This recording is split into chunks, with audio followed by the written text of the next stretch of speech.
So I also read, 95% of equipment from that study will benefit. You mentioned 95% would benefit from some sort of condition monitoring, and that only 6% benefit from some sort of time-based replacement or overhaul. Do you think companies are relying too much on time-based replacement, time-based preventative maintenance? But when you get into like oil refineries and all, I mean, sometimes, a lot of the data comes from them.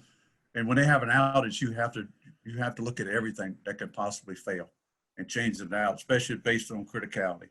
So if the criticality of that asset is extremely high and the risk to the business is high, then we're probably going to rebuild it, replace it.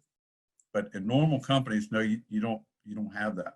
Yeah. You know, so it's a different, depending on what market you're looking at. And so some of the data comes from oil and gas and mining, and everybody's a little bit different.